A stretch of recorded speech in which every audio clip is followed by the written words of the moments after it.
Mic check. Oh, come on, man.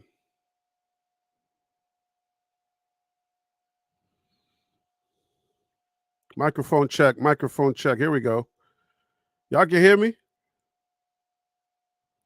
Good morning, Shirley. Good morning, KMS. Yeah, my computer does this weird thing where it connects. Okay, here we go. Yeah, so StreamYard connects my phone automatically instead of connecting my professional microphone right in front of me. Okay, y'all can hear me now. All right, guys. So this is I'm still working on my time slot. So hopefully that works out because I gotta be out my schedule. I gotta be out by 12:30, at least 12:30, the latest 12:45 for my new schedule. So, but here we go. Colorado is in a unique spot, and the spot we are in fourth right now, guys. We are fourth in the Big 12. As you look at the schedule, BYU is for those of you who are listening on just audio. Sorry about the no audio in the beginning there. For those of you who are watching on your screen, you got BYU. We got the schedule. We got the conference standings here. BYU is number one at 8-0. They are 5-0 in the conference. Iowa State is the next one up, 4-0 in the conference. We're seven. They're 7-0 overall. Next is 4-1 K State. They are 7-1. They've been a little vulnerable, more vulnerable than Iowa State and BYU. I think BYU has been the least vulnerable. If you look at if you look at the rest of their schedule and what's left on there. K State 4-1, 7-1 overall. Colorado is in fourth, 4-1, 6-2 overall. All teams that I'm just mentioned are bowl eligible. Congrats to every team up there. So a lot of y'all are going to be. Well, we all know that Colorado is on a bye week, so we're not playing this weekend. So we're going to have to be cheering for teams that we hope to lose and some we hope to win. Let's start with BYU. This is useless because the way I look at it, I've done this a couple of times already on the lives. I don't see anyone the way that BYU plays. I don't see anybody left on their schedule that they're just not going to whoop up on. And that's unfortunate for us because we need them to lose. We need somebody to step up. So call your call your friends, call your neighbors, and if you know anybody at Utah, you got to call them. You got to tell them, listen, what's happening with Utah? Y'all got to play your best football for us. I need y'all to play your best football like now. And Kansas, I know that the K-State game was a rivalry game. Y'all play your heart out. Y'all almost had it. K-State would have been, 2 losses. But at the end of the game, unfortunately, y'all couldn't make it happen. So BYU plays K-State. That's an easy win for them, I believe. Utah is supposed to be the team that can beat BYU, but not this year. For some odd reason, Utah is just not doing it. I believe they had to bench their freshman quarterback and go for I think it was a red shirt quarterback. Let's look at the power rankings. Let's go to the power rankings. Let's do it this way. That way we get more insight about each team. Because I need these teams. We need more insight so we know how this is going to shape out. All right, so here it goes. Let's go to the power rankings. Number 16, Oklahoma State Cowboys. Mike Gundy said after the loss to Baylor that he told the Oklahoma State Cowboys they need to do some soul searching. Now, we play OSU at the end of the season. So I just hope they don't find their soul. It'll be like, don't do this, okay? So find your soul somewhere else. Now when we don't find it late in the season, because we need to win out. For our scenario, our path to the Big 12 championship to be legitimate, we need Oklahoma State not to find their soul at the end of the season. All right? So don't find your soul yet. All right. Don't find your soul yet. I'm gonna go back and forth with this power ranking and in the Big 12 schedule or the Big 12 schedule so that I can make sense of this. Now let's see here. All right, so BYU already played OSU. They're 138 to 35, so they're not on their schedule anymore. BYU got Utah on Saturday. They got K-State, and then they have Arizona State. Arizona State is playing good football this year. So, and then Houston just beat Utah. They got Houston at the end of the season. Can Houston, in their streaking nature, can they knock off BYU? That's not going to happen. I'm not going to bank on that happening. Not at all. So we got to find another corporate. We got to find another team to pick on, because I doubt that they're going to be able to do that. So who else can we root for? Let's go here. Let's continue this right quick. All right, so Utah is ranked number 15th. They were projected to be the winners of the Big 12 conference this year. They're currently number 15th. Utah is also spiraling with continued quarterback issues. The Utes benched true freshman Isaac Wilson in favor of redshirt sophomore Brandon Rose. Utah has not scored at least 20 points in any games of its 4-game losing streak. All right, so y'all know we get Utah. Colorado also plays Utah. So if they're having quarterback issues, since their their starting quarterback hurt his hand, they're ranked 15th. They were previously ranked number 11th. We've already beat UCF. So UCF, I don't know that that Utah that BYU has any issues there. All right. Kansas Jayhawk. Kansas has 5 losses this season, in which it led in the fourth quarter. Can they just pull it all together? Especially, obviously, not when they play us, but can they pull it together to where if they're winning like in the fourth quarter, they can knock off BYU? I don't want to hang my hat on that. Flip those outcomes, and their narrative for the Jayhawks is much different. Yeah, but it's not. Arizona, forget about it. Houston is off the bottom of the Big 12 with 2 wins in October. The Cougars and first-year head coach Willie Fritz probably would not make a bowl game, but the continued progress is there. Okay. What else we got? I'm trying to find a way. I need a path. I need a way.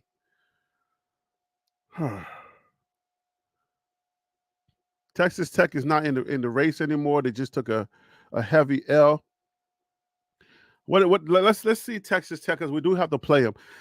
Texas Tech blew an opportunity to solidify itself as a conference title contender the past 2 weeks. After an embarrassing loss at home to Baylor, the Red Raiders had a bounce back win in their hands before a late fumble sealed their fate in their loss to TCU Saturday. Head coach Joey McGuire caught some heat for putting the pressure on true freshman quarterback Will Hammond, who lost the ball with Texas Tech in position for a go-ahead field goal, rather than a reliable option in veteran running back Taj Brooks. Now the Red Raiders are staring at consecutive games against nationally ranked opponents. So if they are having some type of quarterback issues, or they're having some issues going in there, that means that Colorado, when we come off the bye, we should be able to expose that. Are we able to do that? Not sure. We don't play TCU. Arizona State is playing nice. Arizona State needs just one more win to secure bowl eligibility under second-year head coach Kenny Dillingham. The Sun Devils are way ahead of schedule in their grueling rebuild and could return to the postseason for the first time since 2021 if they can find a victory in November. Quarterback Sam Levitt did not play for Arizona State due to injury, and his status remains questionable heading into a visit at Oklahoma State in Week 10. That should mean additional touches for standout running back Cam Skattebo. Skattebo is a great running back. You know, he makes his own way. When he smells that first down, he finds a way to pick up whoever is trying to tackle him, and he carries them over that line. I like that guy. That guy is pretty good. That's why he's ranked second in the Big 12 with 150 carries. Cincinnati, we took care of. Kansas State Wildcats, we need them to lose, or we needed them to beat Iowa State at the end of the season. We're Colorado, so that's us. How does this work? How does Colorado get there? This is what I need y'all to do this weekend. Let's go to the conference, to the standings. This is what I need us to do this weekend. I need y'all help. Colorado needs y'all help. Good vibes, bad vibes, all of it. We need y'all help. So here it goes. When is Iowa State playing? Then I don't know by right. Who they play next? Okay, so Iowa State plays Texas Tech. Hold up. Okay, on Saturday. Iowa State plays Texas Tech on Saturday. We're obviously going to be playing Texas Tech when we return from the bye. Can Texas pull this off? Not sure. If they do, that'll be major for Colorado. That will inch us up closer to where we need to be at. All right, so let me put this here. Let me do this the right way here, because I know my guys, in case anybody wants to come on to the show, let me put this up on the screen. I know a lot of y'all are at work and you can't come on, but still got to make sure that we give the opportunities to those who want to come onto the show. If you are able to come onto the show and discuss this with me, the path to victory or the path to the Big 12 championship, join TLPlive@gmail.com is the email, guys. Join TLPlive@gmail. It's the email. You email me, I send you a link. You come onto the show. We discuss what's happening. So let me see what D. Milton Wheat says. The best way to get there is only for BYU to lose 2 games. Even if ISU lose, they will still get in due to strength of rankings. I don't know that that's the only way. From what I've been, researching around the Horn and other analysts, talking about it, my guys at DMVR Buffs also talked about it. That's not exactly the only way, but that is if we're banking on BYU losing 2 games, when you have a team that has their eyes on the prize, I don't know that they're going to let up, because the teams that they're playing are not, these teams that we're going to play. And Colorado is supposed to win out. And I don't know that Colorado is, I don't know that these teams are strong enough to knock off BYU, being how strong they are, how strong they've played. Their quarterback is a mobile quarterback. Their quarterback is mobile. He can find the yellow line. He can sense it, and then he can make things happen. And then they have some wide receivers and running backs that make things happen. Like, they are a solid team. They are a solid team. So for us to even have a chance, K-State has to take another L. We have to win out. All right? That's the first thing. We got to handle our business. We got to win out. And I'll put our schedule on the screen for y'all. The rest of us, what we need, what we have left. We got to win out on this schedule. All right. When we come back, we play November 9th. We play Texas Tech, Utah, K-State. I mean, not K-State, but Kansas, KU, and OSU. We got to win out. So if we handle our business, then we're going to need a little bit of luck, depending on your faith level, blessing, whatever you want to call it. We're going to need some help from some of these other teams. The first has to be K-State has Iowa State can knock off K-State at the end of the season. So that's in the loop. So if Iowa State beats K-State at the end of the season, then they have 2 losses, and that pushes us up to number 3. But there is a path. There is a path. Now, the question, let me ask you all a question. We have lofty goals, which we kind of like took out of our own hands, because I feel like we could have handled K-State. We could have, if we make a few plays at the end of that game, don't get a big old bomb. Like if we just make a few more stops, that game is ours. There's only 3 minutes left. College football, with 3 minutes like that, you can eat that up with a few first downs, and that's it. And you go home. Unfortunately, that didn't happen.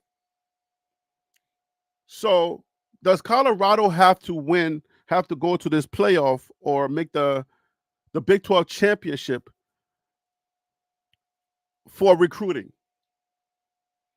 I don't know.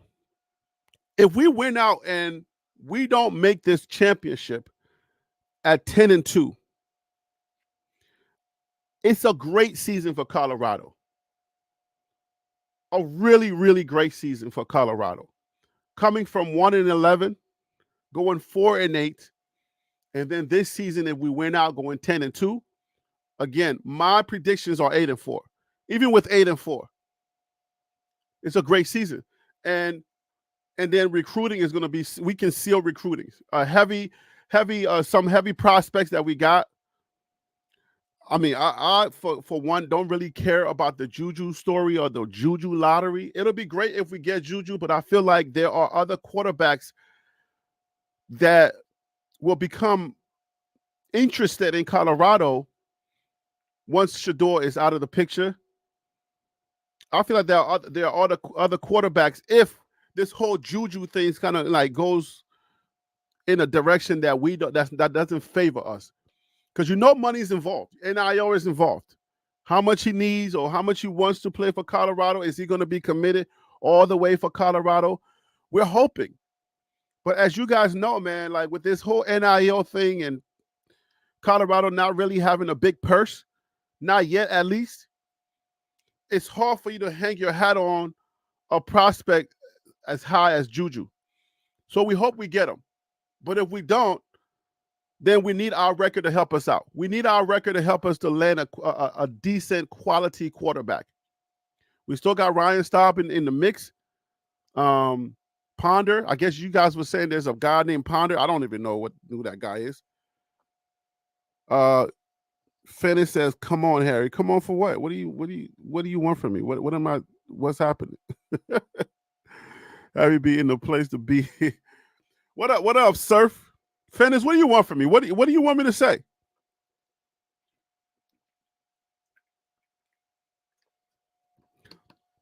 We start with well wishes. We want it, but we know what the stakes are. The stakes are high, very high. USC is not that great this year. I mean, let me go to USC.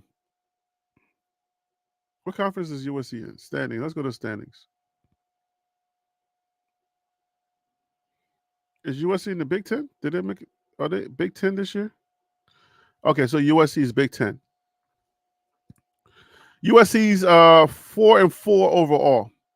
They're not having a great year. So, excuse me. USC's not having a great year.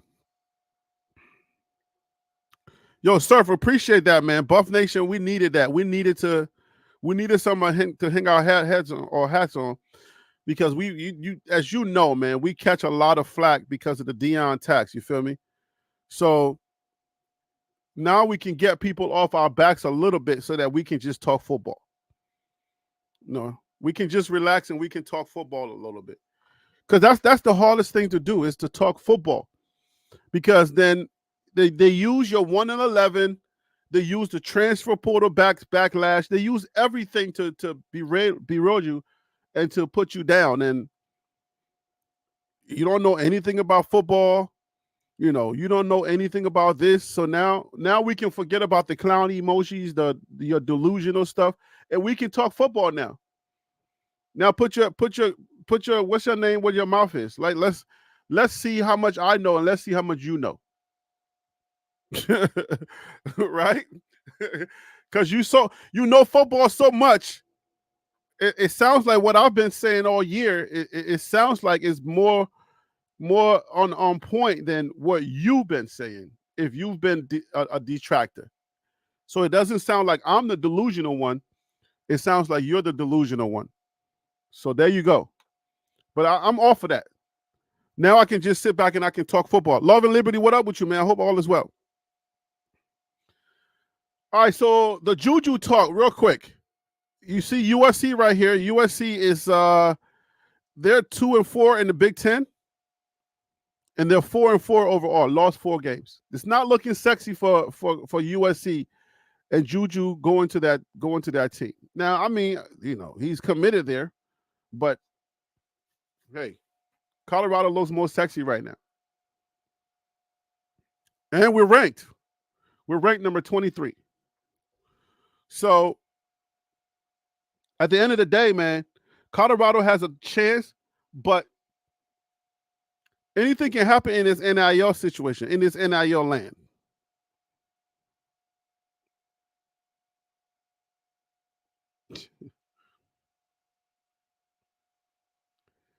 Anything can happen, guys.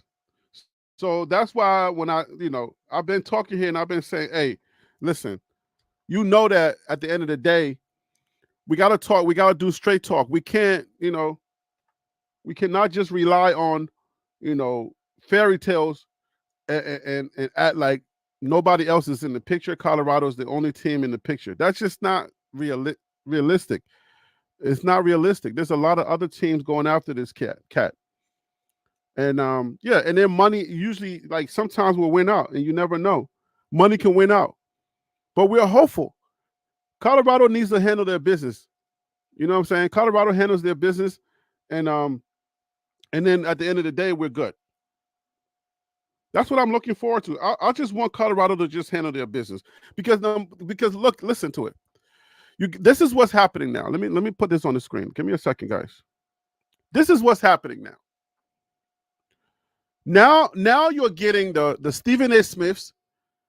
You got the Paul Farnbaums. You got everybody coming out and now doing that thing that we said they were going to do, right? When everybody starts speaking good again, everybody starts saying good things again. And that's when you got to be very careful. When the people that hated you start saying good things, you got to be very careful with that. How you be careful with that? Why do you have to be careful with that, Harry B? The reason why you got to be careful with that is because the season is not over. We go 6-6, and we're right back to where we started. Because what it's going to be is, you guys made a bowl game, but you couldn't beat lowly X, Y, and Z. Like that, we're going to get right back to that. You feel me? So Colorado, to not have to, like I told you guys, share the microphone with those people, because what does sharing the microphone means? It means just that. It means that you're going to go right back into talking about, you guys couldn't close out. Houston beat Utah. You couldn't beat Utah. Lowly Houston beat Utah, and you couldn't beat Utah. So the narratives are going to restart. Right now, the detractors are sitting back with their fingers crossed, hoping, just like we got our fingers crossed, hoping that BYU loses and Iowa State and K-State loses. The haters and the detractors are doing the same thing. Just like I on the other live, when I told you guys, where this guy's like screaming like, no, they're not supposed to win. I hate Deion and I hate their fan base. Trust me, they got the bad vibes waiting too. So if Colorado handles its business, then we can hang our hat on recruiting and get ready for next year, because we know what's at stake. Unfortunately, we don't have our own fate in our hands. We don't control our own fate. The best thing we could do is just win out and wait for the chips to fall where they fall. And then, like, maybe I'll do a live on Saturday, even though we're not playing. I'll come on here so that we can cheer. We can cheer for Iowa State, cheer for the guys that are playing, and cheer for BYU to lose. You know what I'm saying? Like, this is just how it's going to be handled. But yeah, end of season, you know the conversations I want to be having at end of season is football conversations. If we handle our business and go 8-4 or 10-2, guess what? We would be relieved to have football conversations where if there's any pushback, we can feel comfortable to say, oh, no, that ain't going to happen. And it's ain't going to be like, oh, look at you, a 4-8. Because that's what it always is.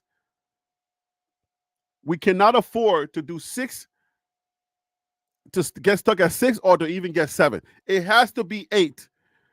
The narrative is stronger with 8, 9, or 10 than it is with 6. Thank God we did 6. And if we go to that bowl game and we win, all right, cool. We good. But it cannot stay 6. If y'all know what I'm talking about, y'all know we cannot stay at the number 6. That would not help us at all. All right? We can't stay at 6. So if we're leaning on that, forget about 6. All right, Phil, what you say? Phil says KSU needs to lose another game. Iowa State needs to lose to Utah and KSU. BYU can win out, and CU still make it. CU has to win out. Those are the likely scenarios that will get CU into the Big 12. So K-State needs to lose another game. Iowa State needs to lose to Utah and K-State. What's the probability of Iowa State losing to Utah? I know every game is different. Every single week is different.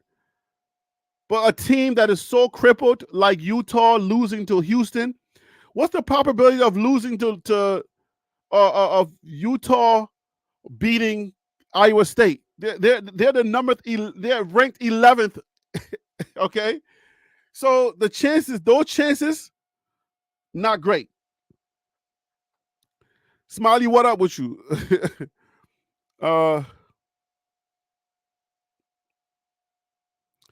Lamont Moore, what up with you? Harry, you talk good sometimes. Then you lose perspective. Colorado's improved this year. I'm pretty consistent, Fennis. I don't know what you're talking about. You talk good sometimes. I'm really like straight down the line consistent with what I talk. You said Colorado is improved this year. What do you mean by Colorado is improved this year? Colorado is bowl eligible. Colorado is kicking butt and taking names. So what do you mean? Like, are you insinuating that I haven't said that? I don't know, Fennis. I don't know where do you want me to be at for you? Where exactly do you want me to be at in conversation for you, for CU? Because when you say you said they need to win more this year. You said they need to win more this year. Huh? You said they need to win more this year. It's a tough one, Fennis. I don't know. Maybe you probably at work and you sneak texting, but I said they need to win more this year. They need to win out. Colorado needs to win out. There's another narrative, because if we creators of Colorado content if we don't get 6, if we just get stuck at 6 games, then we have to answer questions from haters and doubters and detractors. So I think I talked about that, saying, no, we need to win. It needs to be at 8 for us not to have those conversations. And we can just talk about Colorado as a football team. That's one thing. But as far as the playoff picture, we need to win out. Colorado has to win 10 games for all of the other scenarios to work. Finish. I hope you understand what I'm saying and how I'm saying this. All right. But yeah, I got to move on from that because I'm not sure if you're picking up what I'm putting down. Like that's just a scenario. If you think that's hating, if you think I'm hating by saying we need to win out, then I don't know if you're paying attention. You gotta know what's happening. I'm just telling you what has to happen. There is no scenario where Colorado doesn't win out and still make it. Me and you need to talk. This text is not working. So come on the show. I literally told you can come on the show. Hold on, let me put this on the screen. So come on the show. Join tlplive@gmail.com. Come on the show and articulate what you're trying to say. No bad blood though. You know how it is. No hard feelings or whatever. Maybe we're just having miscommunication. I know the text thing is not working, but yeah. Come on the show. Join tlplive@gmail.com. I'm breaking it down for you guys. My hard out today is 12:30. I got to be out. The latest I got to be out is 12:45. I got a 1 o'clock appointment. So I got to be out of here soon. But yeah, but that's how it's breaking. That's how it's shaping out. Colorado has to first handle their business and then hope. Like if you watch the NFL, this is almost like every year. You're in a good place. Like Colorado, he said, I like you. Cool. We like each other. Good. Colorado's in a good place. This is where you want your team to be. You want your team to be in a scenario where part of your season and where you're going to end up is in your hands, but then you need help. Like it's a basic thing for NFL football. Every year, somebody needs somebody to lose or to somebody else to win. So that's where we are. And this is a great thing that Colorado is in this position. I'm so stoked that Colorado is in that position. But again, let me go back to what I started saying about when you got the Stephen A. Hills. And there's one thing about Stephen A. Hill, just keep talking about Coach Prime needed to be hired by Texas A&M. Stop disrespecting Colorado, bro. Like it's time for this black man to stop disrespecting the Colorado fan base by suggesting that Colorado needs to be that Coach Prime should have taken the Florida State, or Florida State should have hired him. That Texas A&M should have hired him. Like, bro, it's time for us fans to get at Stephen A. Smith. It's time for you to stop disrespecting his fan base, bro. All right? Coach Prime is here. Deal with it, Stephen A. Smith. Stop disrespecting the fan base, bro. Like, bro, I know it's a sexier job and X, Y, and Z. He already told you he not interested. But for you to keep getting on the national television and keep disrespecting his fan base, bro, it ain't gonna fly no more, Stephen A. Like, bro, it's time for you to stop, man. We BWBs, we bandwagon buffs, we here. This is our home. We here now. So cut it out. You're disrespecting folks. You think you're doing something nice, but you're not, bro. You really think you're doing something good by just saying, oh, because they're SEC teams and some of them are bigger schools or bigger names, you think you're saying something nice by suggesting that Coach Prime get hired at those bigger schools, but you got a whole fan base that has supported Prime through the thick and the thin. We've been here. We've been putting out fires. We've been dealing with detractors and haters, and I mean racist people sometimes, a small group of racist people. We've been dealing with all of this, and you just can't find yourself to just congratulate us for our success and say, congratulations. but you just keep suggesting that we were with a different girl. Okay? Yeah, our girl was fat and she had, she was dealing with some insecurities, but we went to the gym together. We worked it out. Now she's looking good and everything, and you still suggesting that we go back to the other girl because she had it all together.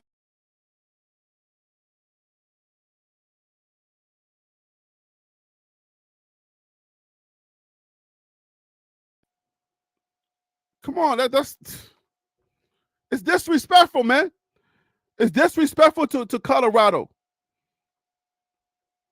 It ain't right. You can't keep doing that. It's disrespectful to Rick George. All of the fans that for years, when we weren't around here, for years have been through the thick and the thin. They've been through Carl Durrell with his midnight rendezvous, eating our food, going to our boosters and having meetings, knowing that he had already taken the Michigan State job, and he's sitting there talking about, I'm with y'all. And then he gets on the plane, and midnight he flies out to Michigan to take their job. Stephen A. Smith, do you even know what's going on here at Colorado? I mean, New York, but still. Do you know what's going on over there in Boulder? All right. Carl Durrell taking over, coming from USC. Not USC, but I think it was one of the California teams. You guys go watch the video. I made a whole video about Carl Durrell. It's on the channel. All right. Carl Durrell coming over and winning 5 games. I believe he was coach of the year or something like that. And then he tanked out. Bruh, it's been a lot going on here. This history here. Coach Prime already said that he wants to go somewhere where he's needed and he can make a difference. So with the record being what it is and Coach Prime turning it around, taking all that heat, even people coming at his kids and everything, daddy ball, everything. We finally fend the flames. We finally got to a place where we're respected and we're having a good time, and the fan base can pick their heads up again, go to a bowl game. Peggy, God bless her. You know what I'm saying? She's late in her years. She gets to see a bowl. You know what I'm saying? She gets to see another bowl with Colorado. All of this story, the money that's coming into Colorado, the 50% now is increase of Black students that are enrolling in Boulder. You know what I'm saying? Like all of this story, the young men that are changing their lives. You see all of that, and you just want to step on it and say, "Oh, you should be at an SEC team. Oh, you should be at Florida State in the ACC." Like, bruh, it's enough of that. All right. So let me put up this in case y'all haven't seen it. I got to put the graphics up. But those of you who ain't seen it yet, it makes it official. It makes it feel better when you see it. Right there. All right. So we got I got to scoot over. That's how TV works. Okay. When you do it on screen, you got to scoot over. We are 23 right now. If Colorado wins out, we stay ranked for the rest of the season. All right. And we're gonna be preseason ranked because of how we played at the end of the season. Now that's a whole nother conversation has to be had because they rank teams based on the previous years. All right. Sometimes they'll not rank you based on who you lose, but we'll figure all of that out. But I just wanted to show the fan base, your Colorado Buffaloes are ranked 23, and this graphics is right there. I don't believe in a number 1 Oregon. I don't believe in them. Now, you tell me if I'm crazy, but how many of y'all out there believe in number 1 Oregon? Oregon started off the season with their first 3 games, lesser opponents, and struggling, but they found a way to win, and they've been winning. They're undefeated, so of course, right? Georgia has taken the loss to Alabama, so yeah, I get it. But no, I don't think anybody out here believes Okay. DeAndre said, Harry, you crazy. Oregon nice. All right. They found their way. I'll give you that, DeAndre. They had the struggle in the beginning of the season. So they're a different team now. They found a way to gain confidence, and now they're doing what they're supposed to do. So yeah, I mean, I don't believe in an Oregon #1 Oregon, because the Oregon catch a Georgia, Alabama, Tennessee, Texas, and Ohio State they beat. You know what I'm saying? I believe that story changes quickly, very fast. They will win the Big Ten. Yeah, I mean, but go to the playoffs and do something, and then I'll see if you really like that. But if you go to the playoffs and you revert back to your old ways, then none of that mattered. So they are nice. I'll give them that. They are nice. They're finding their way, because if you look at Colorado and how it happened this year, right? NDSU, it looked like we were struggling, even though we came out.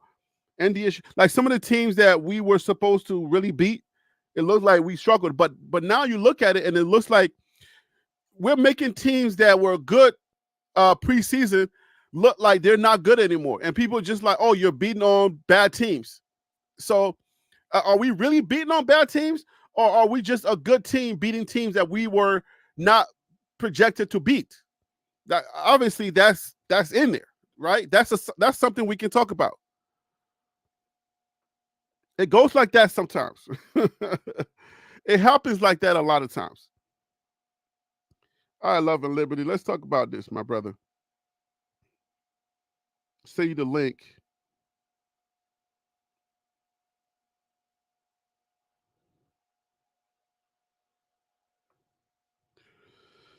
All right.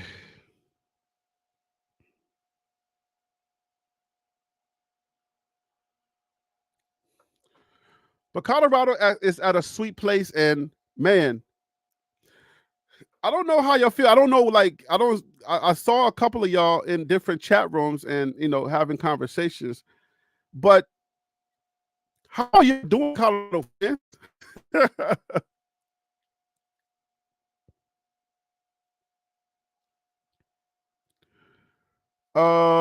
You are a clown. Are we back to that clown talk? James Bradley, remember the Trevor Riley situation? Don't watch this clown. Trevor Riley. Who is Trevor Riley?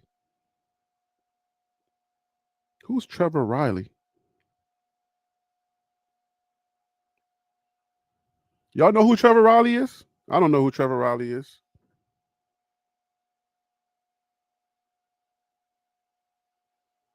Yeah.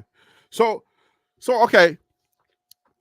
A narrative that happens, a narrative that happens in preseason is, well, in the beginning of the season. This is what happens. When the first couple of games, you're gonna try to find your strength. And depending on how those games go, you can either find your strength and you can continue to play, and then you get confident, and that confidence is going to propel the rest of your other team members to really start thinking big. Because a lot of this is like, it's not about ability, right? An early win, a tough early win to a lesser competition or lesser opponent could really give you that confidence boost, right? But if you don't have that, it can really hurt you. And if you don't get those early wins, and like Oregon, if you don't get those, early wins and those things that you need to, the business you need to handle, it could be 3 points, it could be a field goal. It doesn't matter. You just need to just win. And when that happens, your confidence grows. By the time you get to October and November, you're a different team. Look at Oregon. Look who they just recently beat. Last couple of teams. All right, let's go to Love and Liberty. You ready, my guy? Give me a thumbs up. All right, here we go. Hey, man, what's up with you? How you doing today, brother? What's up, Harry B? What's up, Buffs family? Much love here from Boulder. We're walking around the city. Oh, how's the city like? What's the temperature? Not weather, but what's the temperature football wise? How are people feeling out there right now? Man, in 2022, one of my friends tried to give me free tickets to the USC game, and I didn't even want to go. This year, this year it's electric. I could walk down on Pearl Street anywhere. Everybody's got their Buff stuff on, loud and proud. Nice. Everybody's talking Buffs. Everybody is ready to give Dion the keys to the city. That's good. That's good. I mean, I've been out there. I've done a few interviews, and when Coach Prime arrived, the energy was hype. Everybody understood what time it was. The first season didn't really happen, but the thing about the actual Buff fans, the ones that not the BWBs, but the ones that have been going through the thick and the thin, they never lost hope, even with all of the detraction, the stuff that was in the media. They never lost hope. Did you feel at any point like that hope was ever evaded, or it was ever injured at any point, for lack of a better term? Are you saying the hope before they announced that Coach Prime was coming or after? So the hope was there after Coach Prime got there, because I interviewed a few people on the streets on Pearl Streets, and everybody was great, right? But then you get into the 4-8 season, and everybody starts talking down on Colorado, and Coach Prime's having Twitter beefs with students, and Shador's calling people mid. Did that hope ever take a beating, or did anybody ever lose any type of hope, thinking that, oh, this may not work out at all in Boulder? Nah, those haters, people complaining about 4-8, do not live here. I don't know any of them. I don't know. I mean, it's not that we want to be pathetic and say that we're happy with 4-8, Right. but we're adults here in Boulder. We know what 1-11, losing by 29 points a game. We know how different that is from 4-8 and being competitive in the losses.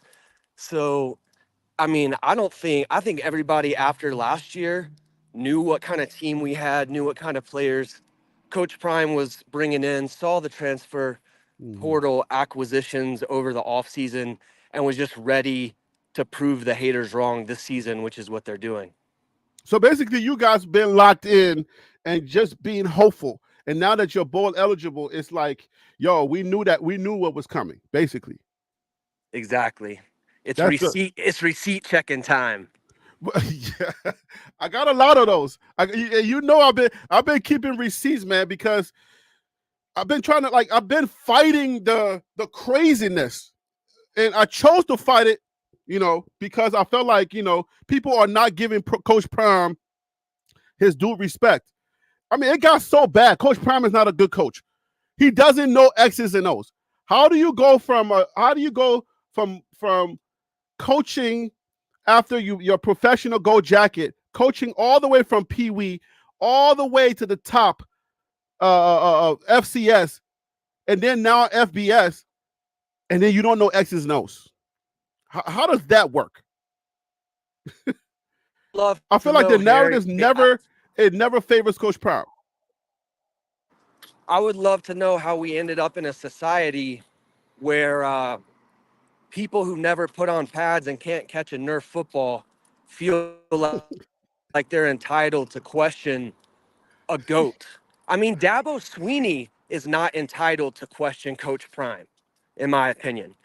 And he wouldn't, and that's the point.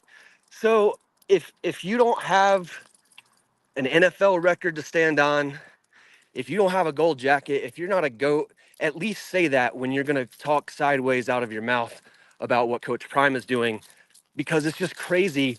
I mean, I'm thinking of a particular YouTube channel. I'm not going to say their name. That's been talking crazy about Coach Prime, and now they're doing a 360 and acting like they never said all those things that they said. And I just don't understand how we have a society that gives these people a platform and credibility to keep being wrong over and over again, talking about men who've done things that they'll never do in their life.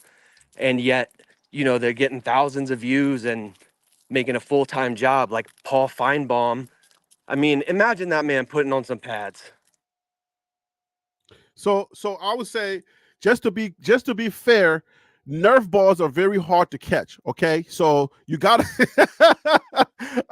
All right, so if we're gonna hang it on Nerf balls, I would just say they're not that easy to catch. Even though they're soft and cushy, they're not that easy to catch. Okay, just to back those people up just a little bit. If they Fair enough, Harry. Fair enough. Fair is fair. But okay, but let's talk about while you're here, while I got you, do you are you bullish on Colorado actually making the Big 12 championship? No, definitely not. I am bullish on Colorado winning the rest of their games by a dominant margin, but I think BYU and Iowa State have too easy. I mean, Iowa State might lose to Kansas State, but that doesn't help us. They'd have to lose twice. They need to lose to Texas Tech this weekend. I don't see the Big 12, but I do see a path like Aaron Murray, the former Georgia quarterback. So no ties to Colorado, no particular Coach Prime loyalty, but he said on his show the other day that if Colorado wins out and wins by a dominant margin, how are you going to keep that ratings machine out of the playoffs? Yeah, I think you. Yeah, I don't know that it's going to be a situation where you just crap on other teams that fought hard to get there because of ratings. I don't think that's going to happen. I know why people are saying it. I know for business reasons, because even last year, the people were just hoping that Colorado could just win 6. Because you have both, you had some people from I forget where it was it the Sugar Bowl or somebody was in the stadium before one of those games and just hoping that Colorado can win 6 just for business reasons to give them a nice bowl. But do you find it to be fair? Like, would it be fair, all things considered? Would it be fair for Colorado to get in and leave out a team that deserves it? I don't think we're talking about bypassing any 11-1 teams. I think we would be looking at other teams with that also had 10-2 records.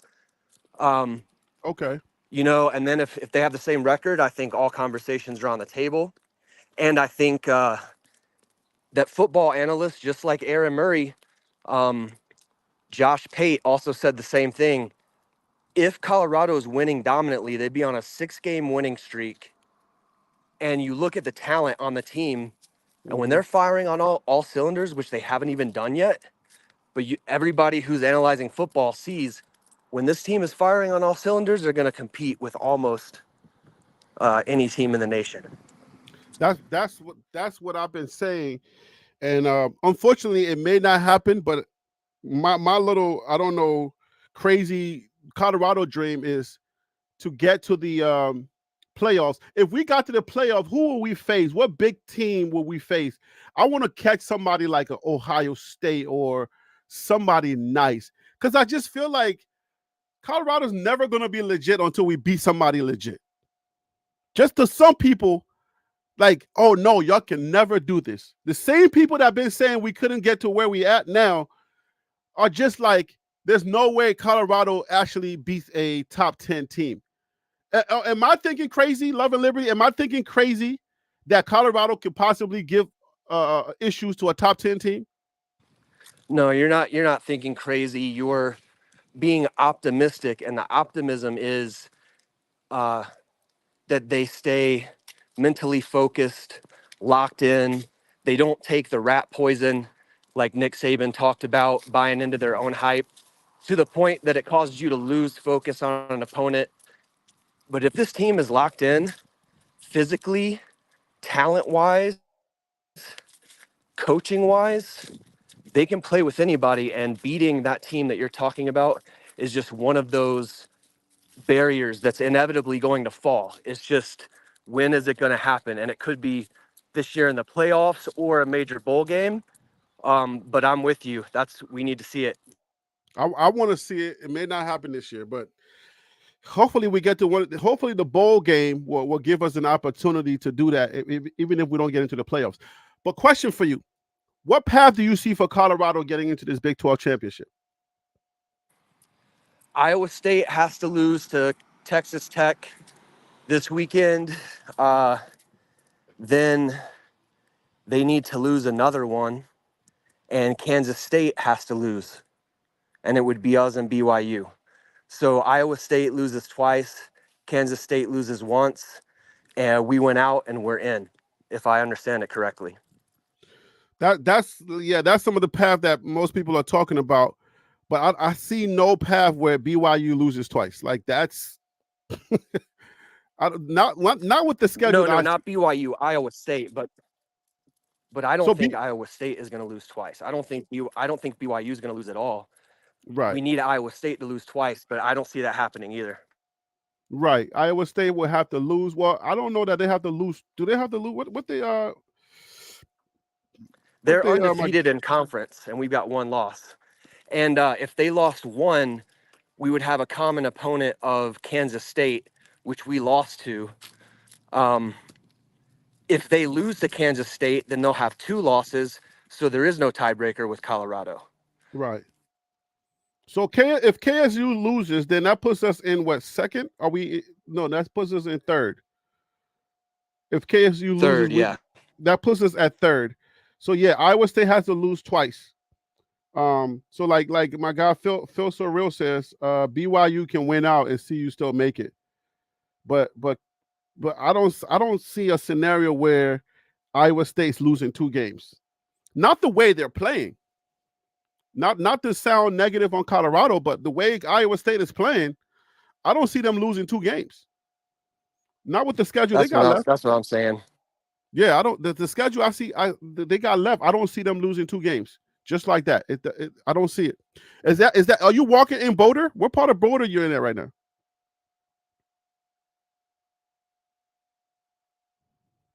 You got to unmute. Can you see the mountains behind me, or is it not focusing? I can see the mountains, yeah, and the sky is like crazy blue.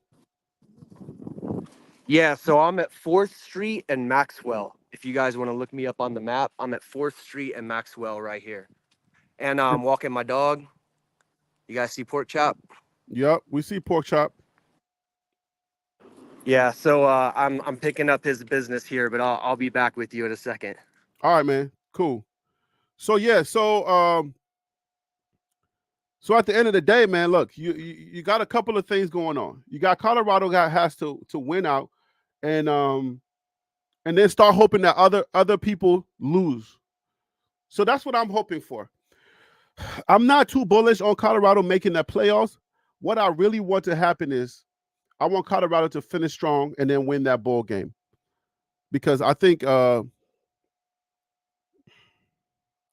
because I believe that Colorado winning a bowl game will be a stamp on a season that nobody thought was possible. Because at the end of the day, man, we're looking at another season coming. Hey, Love and Liberty, before I let you go, because I gotta be out of here soon. A little bit, let's tap a little bit into the future.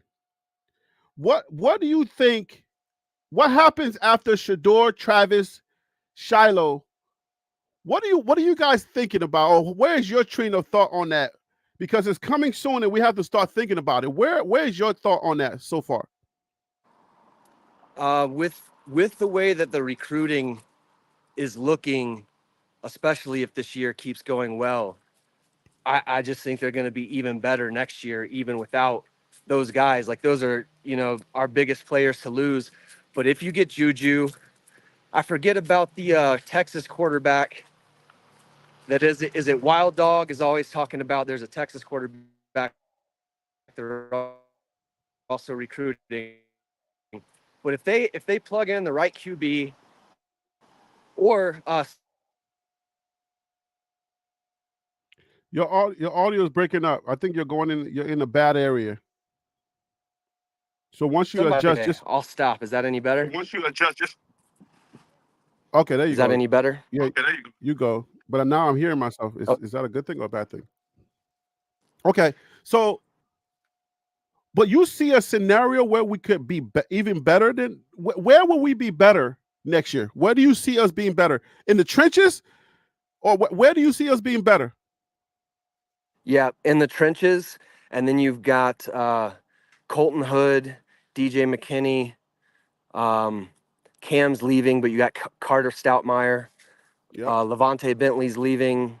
I think Nakai Hill Green is a senior, but you got leaving. Tajay McCoy. You got Keaton Wade. So we need the trenches is where they're going to get these 4 5-star recruits. I want to see Augustov come into his own. I think him and Hayden have big potential. But whoever it's going to be, we have to have a running back that is on par with the production of our receivers. We've got the receivers, we got the secondary, we've got the skill players. Cam Michael hasn't touched the field yet. He's going to be electric. We're getting those trenches guys interest in recruiting right now. So we get those actually, in the program, or you just give Sapp and Loadholt another year to coach these guys that they have up. And I just think you have another year of the coaches being together, Loadholt being here, Livingston being here, hopefully, that even losing Shador and Travis next year is going to be a dominant year. But, I live here. I could be very biased. Take my opinion with a huge grain of salt. Well, no, because it has to be dealt with football, right? If you deal with it with football and personnel, then the bias could be, you can see through the bias. You can definitely see through the bias, because Preston Hodge is still going to be here, right? And he's playing shutdown right now. I got the 3 cornerbacks, even though 2 of them are good. I think 2 are going to be gone. On the thumbnail, I got Travis Hunter. Preston Hodge is still here. DJ McKinney. McKinney's going to be here next year too, right? I thought McKinney was going to be here, but Hodge wasn't. So if Hodge is here, even better. Right. But I'm not sure. So, So next year, you can coin next year as the running back year. Is it fair to say that next year could be the running back year, because Colorado now do not have the slinger that we have in Shador? It could be the running back year if we don't get Juju, or if Juju doesn't pan out right away. It'll be the year of the running backs. Was that fair to say? Especially if they add Carde to the line. You said Carde? Yeah, Carde Smith. The you talking about in the trenches? That's somebody who's committed, right? He's committed to USC like Juju, but like Juju, he's been visiting CU a lot, and there's just all of these rumors and rumbling that they both could switch, but it could be a huge troll. They could be trolling us, but I don't think they are. I think they're both just really trying to figure out where the best place for their college future is.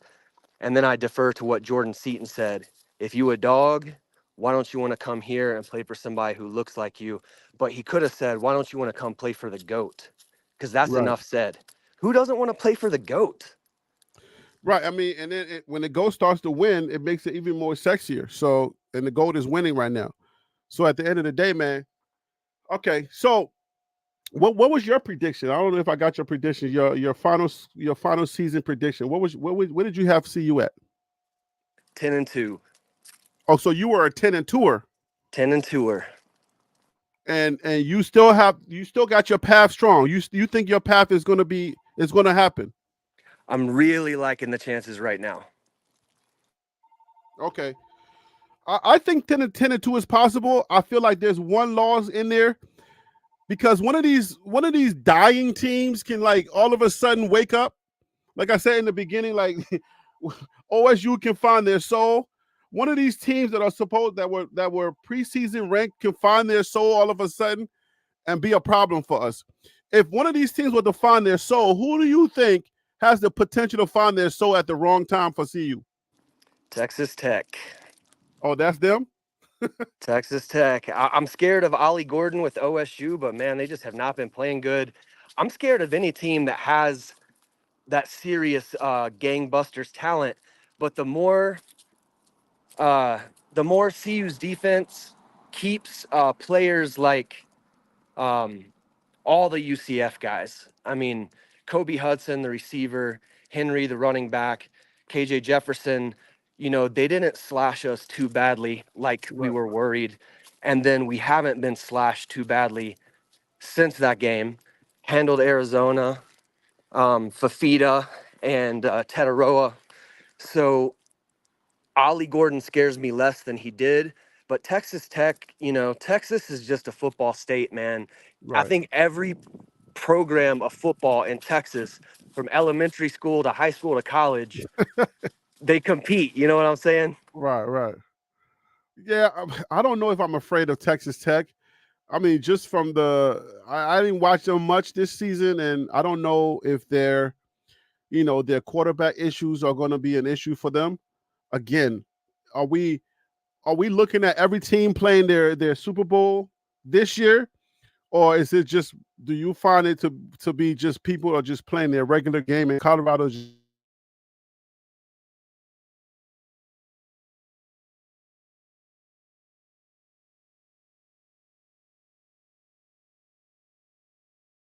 I don't know, something's going on with my.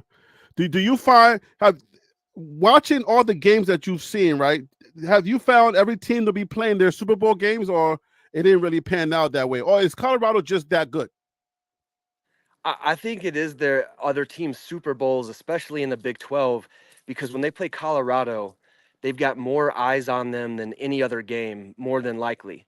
So if you're a Corey Kiner from Cincinnati, and a lot of people around you project you to be a future NFL running back, but you're not being mentioned with the DJ Giddens, Dante Dowdells, et cetera.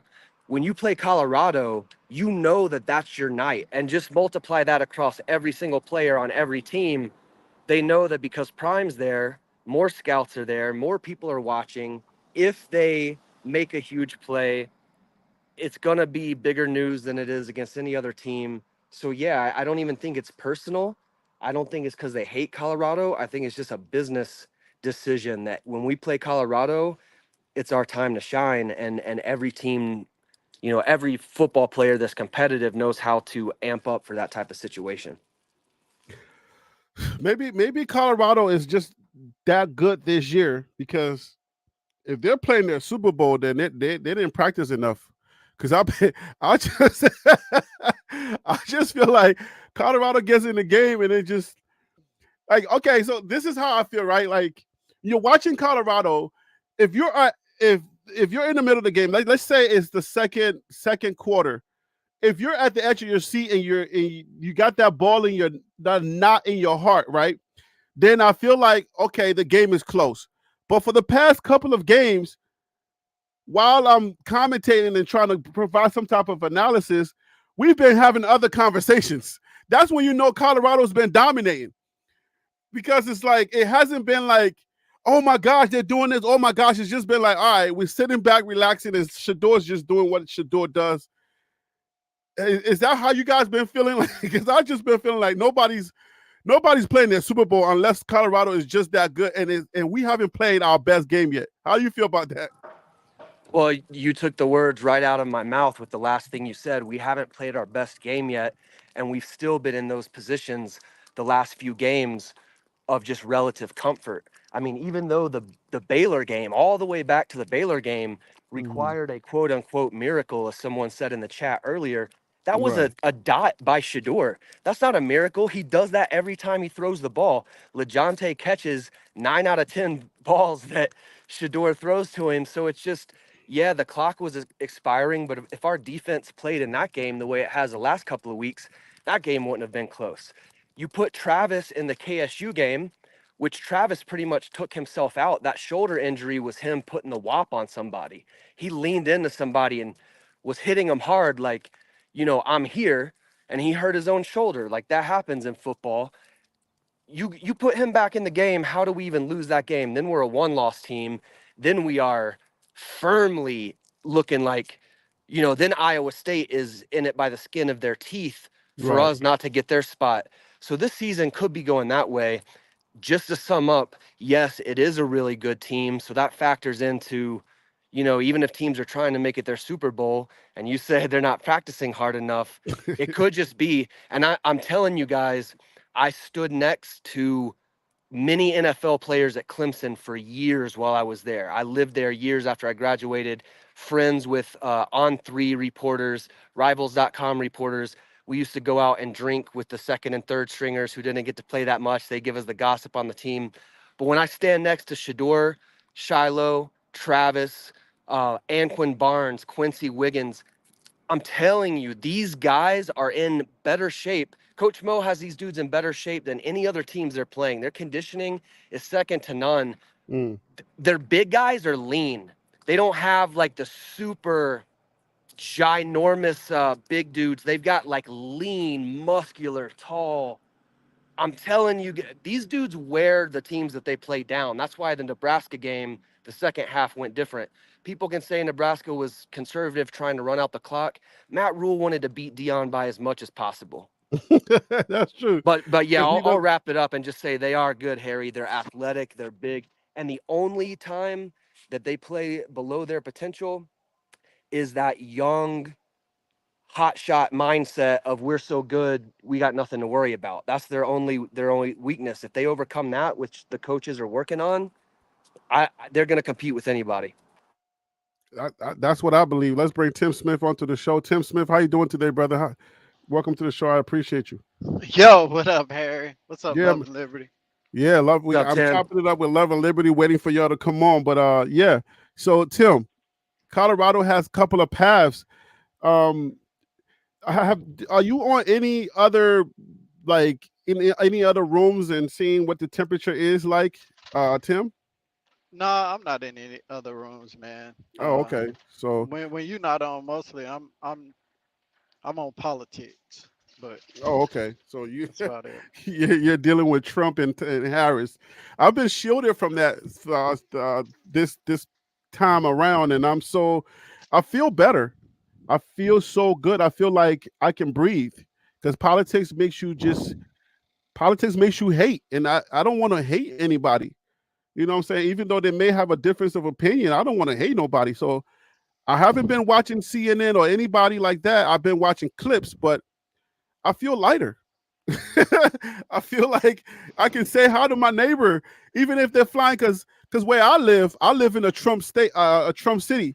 So I see Trump flags on bikes. I see Trump flags. The Trump trucks are everywhere.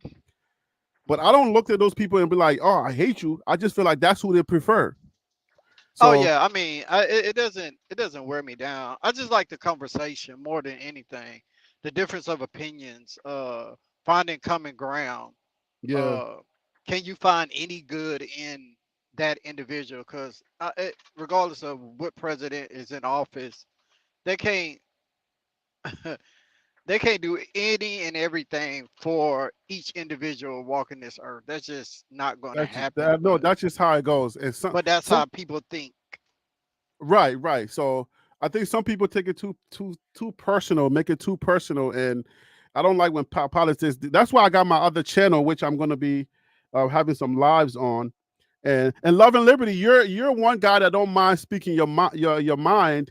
So hopefully, when I can get you to come over there on that other channel, the Billionaires Mindset, to chop it up with me, because at the end of the day, man, I feel like my goal is to be able to provide a safe place for people to have ideas about things that matters to them without being, what I'm saying, without cussing, without, just at each other's throat.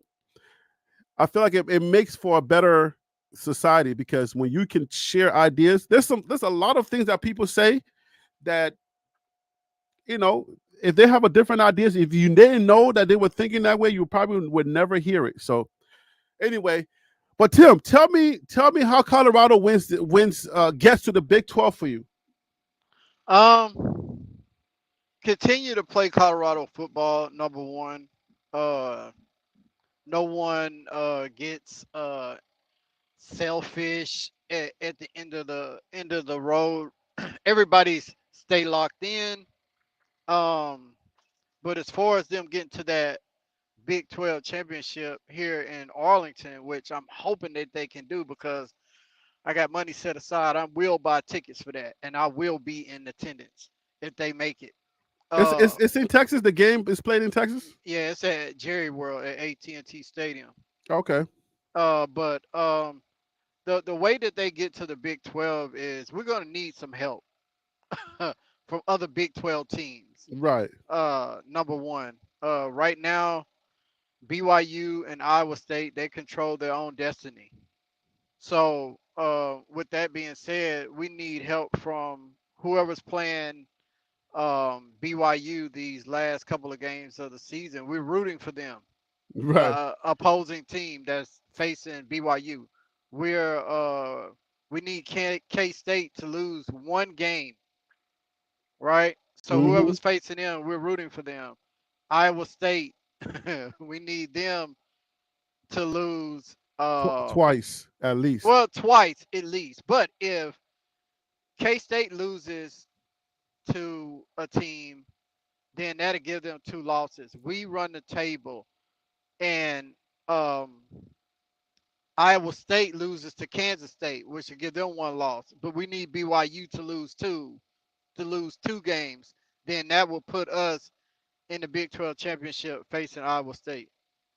But the most likely path, I like we talked about, me and Love and Liberty talked about it earlier. The most likely path is BYU not losing. It's not losing two games. That's not going to happen. We're leaning mostly on Iowa State and K State. That's where we see it so far. Right. I agree with that analogy. Yeah, because I don't see that happening. Um, Love and Liberty does what does Colorado just going 8-4, 9-3, or 10-2 mean? Like, what does that mean from the standpoint of Boulder and college football as a whole? Like, to you? Man, it's bigger than football. It's history to have a Hall of Fame coach change the status quo from what he did with the recruiting portal and how everybody ridiculed him for that, even though he said the portal is going to be an on-ramp for us. We're going to be heavy in the first few years, Yep. but then we're going to build up our high school recruiting. But the media didn't want to hear the details. They just want to run with the narrative of Louis luggage, emptying out a locker room, all of this. And so the historical, the improvement is indisputable. It's numbers. Like, you can't argue with the numbers that he's improved the program. We can start comparing him to other coaches and the amount of time they've been at other programs. But if you do that, you've got to look at what they inherited, because he inherited a team losing by an average of 29 points. Yep. Per So game. to be talking about this team the way we are halfway through, and he's been here less than 2 years because he got here in December last year, Right. or the year before. Right. So didn't even have a full off season to recruit his first year. We're less than 2 years in. We're talking about serious analysts. Again, I won't put myself in it. I'll say Aaron Murray played championship football for Georgia, and he's saying Colorado, he's not just saying they're a playoff team. He's saying, I think they could compete with anyone, and he has no bias. I live here. I'm very biased. I'm a lifelong Coach Prime fan, so I'm biased in that way. But I have been an athlete my whole life. I've been into fitness. I've been around top tier NFL talent, stood next to them, which is only to say I can look at the size of an athlete, their muscularity, their fitness, and compare them to the guys at Clemson when Clemson finally was able to beat Alabama after Right. years of middling in the ACC. The change that Dabo made was with the athletes in the trenches. So what do these records mean for Boulder? They mean that we will give Coach Prime the keys to the city. He can write his own contract. He can write a contract with his lady, Miss Constance Schwartz Marini. They can set it on Rick George's desk, and Rick's going to sign it. So if Prime wants to stay here, which I'm trying to show you guys on my channel and here, wherever, the city, because why? I don't see why Prime is going to want to leave this. He's got his place in Texas. He loves that, but that's like a 30-minute PJ flight from here. You should Mhm. see his place in Longmont. It's a palace. He will get the keys of the city if he wants to stay here. He will change college football the longer he stays in it. And so what these records mean? The beginning of a dynasty, if that's what Coach Prime chooses, in my opinion. And Tim, is that how you feel too? Is this a dynasty? And why are we still having this conversation about Coach Prime leaving, Tim? Um, it number one, it just give people and content creators something to talk about, because at this point, that's all they do have left to talk about. They can't talk about him. He's not winning, so That's all they have to run with right now, create these different narratives. But I feel like Rick George, the AD, has finally made the right choice after the last couple of head coaches that he brought in to Colorado. And Coach Prime he can recruit. I feel like he has the right people in place to give kids that really have a desire to go to the NFL a blueprint of what it takes, not only what it takes, what it looks like. Uh, so pretty much like you get an audition. So some of them, like Love and Liberty, was talking about some of the guys from Clemson, some of the guys from LSU, Alabama, some of these bigger schools that have been dominating for years. He's gonna get his hands on some of them. You know, it's coming, and it's the same thing that uh Oregon head coach did as well, taking some of those recruits. And my God, man, if he gets his hands on some of the recruits, and we're seeing glimpses of it now, with some of the 4 and 5 stars that are flipping and coming to Colorado, man, if he could continue this train, he doesn't necessarily, in my opinion, this is my personal opinion, he doesn't have to win a national championship right now or within the first 5 years. But long as he's taking them to bowl games and bowl appearances, man, he's gonna get who he wants uh at any given time, and he's gonna keep CU relevant for a long time. So, hey guys, on the screen you will see Love and Liberty's channel. That's the logo. And so, if you go to YouTube, you will see Love and Liberty. Please subscribe and help my brother out. He's been supporting CLP Sports Club, so I like to support channels that support me, guys. Even if they don't support me, I still support them. That's just who I am. He's at 1.85K subs. Hey, Love and Liberty, are you monetized yet? Yes, sir. Okay, congratulations. He is monetized. So yeah, so guys, watch his videos. He does a lot of great work out there. I just wanted to, make sure I support him because he supports. Now, let me ask you all a question. I'll go to you first, Tim. What does the conversation looks like preseason 2025? Because Tim, you've been around here, you've been on the panel, Love and Liberty, you too, and you guys know how gruesome it is preseason. Because when we're 1-8, when we're 4-8, the conversation is different. So what does the conversation look like when we start doing preseason talk in 2025? Are we just going to be having football talk, or is it going to be getting nasty again? I think that it's gonna be football talk. It's gonna be nasty talk too. I mean, that just come with it. Okay. That comes with Coach Prime and being at CU and Your audio went, Tim. okay, can you hear me? Oh, yeah, there it goes. You good.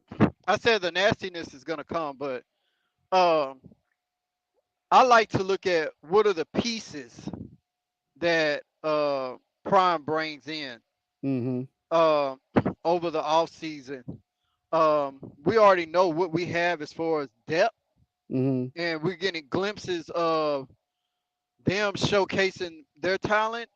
So with them going to a bowl game this season, that's going to make a lot of players from other teams want to jump on board. So that's it. I think, in my opinion, and with bringing in a Juju Lewis, I heard some information today about Juju Lewis has been with Cordell Stewart, which is the quarterback from CU, Yeah. uh, for since he was a little kid. So with that in mind, that just further lets me know, okay, CU is finna get Juju Lewis. It's just a matter of how they're going to announce it, like they did Jordan Seaton, like they did Travis Hunter. So him coming, man, do you know the type of receivers that's going to want to come and play for them? That this team is going to be electric. I think they can possibly be better in 2025 than they are in 2024. But that's just my personal opinion. Y'all keep saying that, and I don't want to be the only guy on this channel and lose more members. But I'm a little skeptical. I don't know why I am, but I think it's football reasons, right? I think it's football reasons that I'm skeptical because I'm such a Shedeur fan. I believe in Shedeur so much. I feel like he's such a great quarterback. And it's going to be hard to find his heir apparent. I don't know if it's going to be Juju, and is he going to be a Dylan Raiola out the gate? We don't know that, right? Because college can make young boys, scared a little bit, can take your confidence. Not everybody comes to college and translate right away. I think, as a CU content creator, that's where my hesitance is, that this team, I feel like, because the reason why Colorado is good, the number one reason why Colorado is good is because of Shedeur. I don't know any other reason.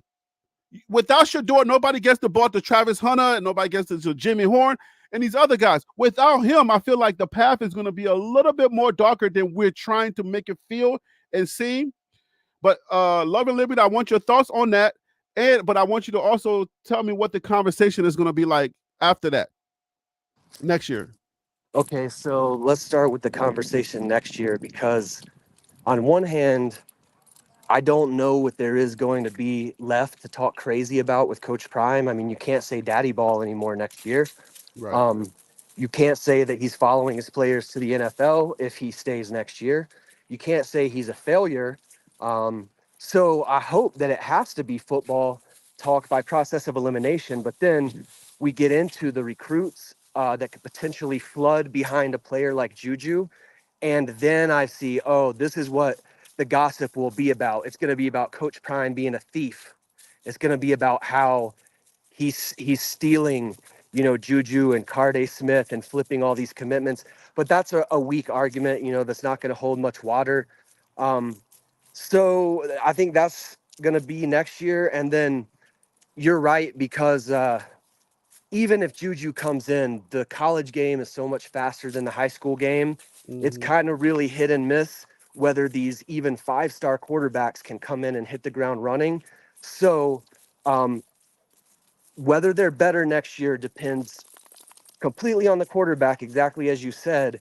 But if it is somebody like Juju who has the marketability, and it's not because of anything other than the stats he's put and the film tape that he's put down, just like Shedeur, they've got marketability because they have so many highlights. And that's what will make elite wide receivers like LeJohntay come to a place where they're not going to be the number one guy anymore, because they know the quarterback is going to get them the ball properly. So as the quarterback goes, CU goes. So when I think that they're going to be better next year than this year, there's a huge asterisk beside it that says, you're right, Harry B. That relies, they can make schemes for Juju to make the game easier for him. And if we have a good running game, it's all on the table. And I think Juju can do it, but you're right that it relies on him, and it relies on us replacing Shedeur with someone. If Shedeur is a 9 out of 10, we got to have a 7. We got to have a 7.5. And if Juju's a 7, 7.5 in his freshman year, he can become a 9 or a 10 by his senior year. But you're right, that's what we got to have. So yeah, Hey, okay. go ahead. Go ahead. No, go ahead. Add your thought. No, okay. We talk about on this show if Shedeur just have time to throw, right? This year is being displayed, and is really being displayed now going to the back end of the season, where last game he only had one sack, and that was pretty much on him. So Coach Prime making it to a bowl game, you seeing these 4 stars, O linemen and D linemen wanting to come and commit to Colorado. Just imagine what he's going to get out of that portal of guys that already been playing.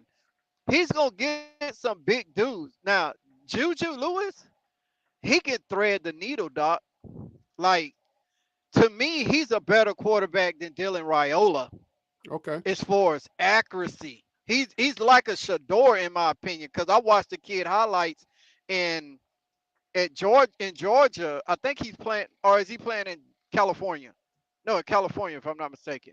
But if you look at some of his highlights, man, I mean, he can put the ball exactly where it need to be placed at. Not only that, I don't know if he's playing 6 or 7A football. But if you playing 7A, man, that's like playing junior college, bro. Mm. So, all right. So let's end with this. Let me ask y'all this question. As far as the question just skipped my mind, but if we're looking at next year, Coach Prime is going to bring in some guys. Let's end with where this is. I'll tell you where I think how I think it can happen for Colorado, and then you guys can tell me where you're thinking how your thing is going to happen for Colorado. This is how it happens. Because we've been talking about serviceable quarterbacks, right? We talking about serviceable players, certain players that can be serviceable. If Colorado get their O-line to be elite, let's say Ohio State, Bama, Georgia type O-line, then we don't need Juju to be superstar. We just need Juju to be able to be serviceable. So if we see a strong move on that O-line, because we are losing some guys on the offensive line. If we see a big story on the offensive line and that defensive line, then that would be the path where I think this team could be just as good. But I don't know if better. I don't know if I don't see a scenario where it's better. But I think with an O-line, it could be just as good and possibly better. That's my scenario. It has to come from the trenches. I don't see any other way because the quarterback is what's really got us where we are. But now, if we do it the other way around, it comes from the offensive line and the defensive line giving us the ball back. But if that offensive line can give a decent quarterback time to throw, or even for us to make plays, open up holes for us to run in, then I think Colorado is going to be one of the best teams in the Big 12. And I'll start with you, Love and Liberty. Your thoughts on that, and this will be your final thoughts. Okay, let me run, not get hit by this delivery truck right here. Yes, sir. Don't want to see that right. online, please. All right. Yeah, so how do you see it happening? What is your path to Colorado being either just as good or better? I think you hit the nail on the head, and everybody knows that it's the trenches. And I think Tim hit the nail on the head when he said the way that this season goes also influences the transfer portal as much as recruiting. And I think that the coaching of Loadholt, the coaching of Sapp, the coaching of Livingston, these are all their first years with the team. So some of my improvement next year is attributed to Loadholt, Livingston, my mind just blanked on the other, and Sapp, all having their influence for 2 years into the program. Mix that with the high quality recruits that they're already getting and going to get from the trans portal.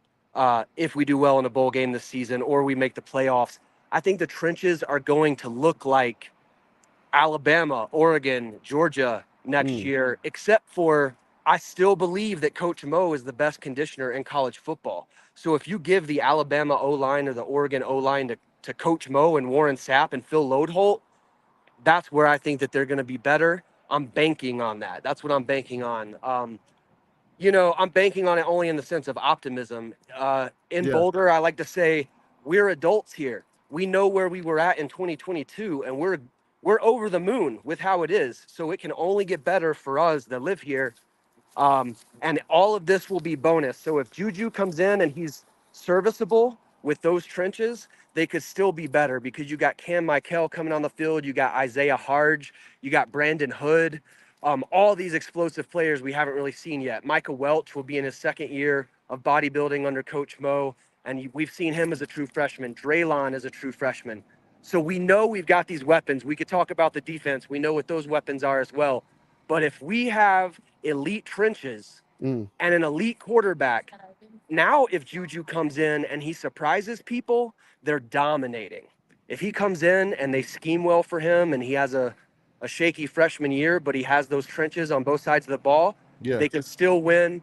They can still be playoff contenders next year. So that's where I'm at. And those are my thoughts on it. All right, Tim, your turn, brother. Bring it home Love, for us.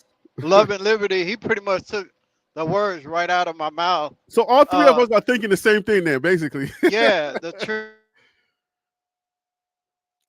Your audio went, Tim. Can you hear me? Okay. Start over. Yeah, go ahead. Okay, he keyed in on something that's very major to me, and he talked about Coach Livingston and Sapp. That they're going to have the opportunity now to not only inherit the players, Mm-hmm. they're going to get a chance to look at film on these players and decide if they are able to play in CU's defense. Mm-hmm. And with that being said, now they see technique. They can enhance their technique, and I feel like, this is my personal opinion, they're going to look for guys, especially out of the portal, that's ready to go to the NFL, and Mm-hmm. remind them, hey, I can show you how to get there Right. by on all levels. So great show. Sorry I came in so late. No, it's You all and Love good. and Liberty been killing it. But yeah, man, that's why I stand on it And, prematurely. but yeah, I mean, I think that's where I stand on it too. I think the coaches are going to be instrumental in recruiting because they are one of the best They are some of the best recruiters. Now, if we go 10-2, if let's just say out of somewhere we dominate in a bowl game, can you imagine seeing Lodehold or Coach Sapp, and even Livingston, right? Because Livingston's an NFL guy, right? And then there's one little caveat where it looks like we're looking at 8 players in the NFL Combine. 8 players. Like, I don't know. You don't even have to say anything. You literally just point to the TV and say, watch your TV during the draft season and say, I can get you there. And I think it's a wrap. I don't know that you have to say much after that, even though obviously recruiting takes a lot more than that. But think about Rispers, think about the end of the season and everything that's going on, and then go get those hogs. We get those hogs, and Colorado football is building a legacy. It should be exciting. I'm gonna hold a little bit of skepticism just to my heart a little bit, because I know that it's not just us, because OSU is gonna go try to figure out what's happening in the offseason. Utah is gonna try to figure out what happened in the offseason. These bigger teams are gonna figure out what happened. And next year when we come back, everybody's gonna look different because we all gonna ante up. But I think if Colorado can secure some trenches, guys, then we will be right where we need to be. But I want to say thank you guys for hanging out with me today. Thank you for contributing to the show. Love and Liberty. Hopefully your channel grows and grows a little higher. Tim Smith, I always appreciate you being on the panel, and I'll see you guys on the next show. I think we're doing a Friday show, and I may be on for Saturday just because we need a roof for somebody. All right, so we need a roof for either. I think Iowa State is playing on Saturday. We might root for them. I think it's 3:30 time. So I might come on here. I don't know how my schedule is going to go, but we'll figure it out. All right, guys. So thank you for hanging out with me. I appreciate you. Hey, have a great time over there in Boulder. Dallas is in the building. Dallas, have a good time in Dallas, Tim. And I'll see y'all guys. I'll see you guys on Friday. All right, man. Y'all have a good one. I'm going to go subscribe to Love and Liberty. For sure, man. Thank you for doing that, Tim. Yes. All right, guys. Take care, man. Have a good day. Right on. Take care, guys. All right. Peace out, guys.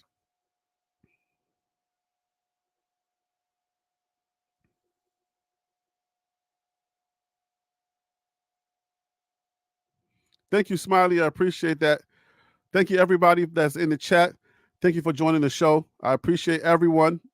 Stevie Davy, Surfer Boy 3000, Low Bucket, Fennis, Dembo. I appreciate you hanging with us. Thank you everybody for being in chat. I thank you so much. I appreciate y'all. I'll see y'all on Friday's show. And if I just want to just hop on here and just talk to y'all, I just come on here. You know how I do. If my schedule permits, I'm coming on here again. You never know. Take care, guys.